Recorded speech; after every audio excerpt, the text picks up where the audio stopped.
बाप की पगड़ी बचाने के लिए शादी के लिए तैयार हो गई। निकाह का दिन था। लड़की ने अपने उस लड़के को कॉल की जिससे वो मोहब्बत करती थी और उसे कहा कि शादी में ज़रूर आना।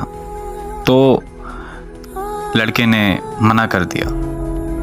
लड़की के बहुत ज़्यादा इसरार करने पर वो लड़का मान गया। जब निकाह का दिन था और निकाह का वक्त हुआ तो वो लड़का लड़की के सामने खड़ा था। वो लड़का उस लड़की की दी हुई अंगूठी पहन कर आया था जो कभी उस लड़की ने उस लड़के को दी थी। मौलवी साहब ने पहला कबूल है कहने को कहा। लड़की कांपती हुई आवाज़ में बोली, कबूल है।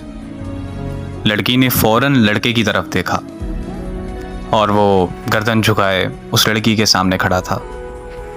मौलवी साहब ने दूसरा कबूल है कहने को कहा तो लड़के ने अंगूठी उतार दी। जब लड़की ने तीसरा कबूल है कहा तो लड़के की आंख से एक आंसू निकलकर उसके रुखसार पर जा गिरा। उस लड़के के हाथ से अंगूठी गिरी और वो चला गया। उस लड़की की रुखसती हुई तो वो लड़की जब घर पहुंची, लड़की की दोस्त भी उसके साथ थी। लड़की अभी जाकर ही बैठी थी। इतने में उसकी दोस्त को एक कॉल आई और कॉल सुनते ही लड़की की दोस्त के हाथ से मोबाइल गिर गया।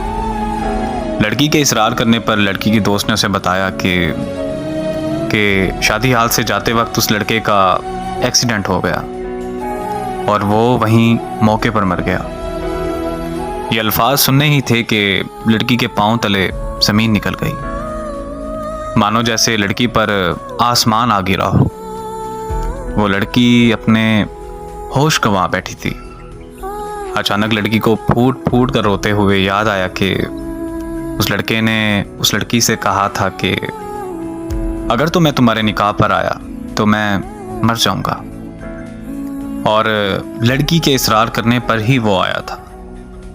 लड़की और फूट फूट कर रोने लगी कि मेरे कहने पर वो आया था।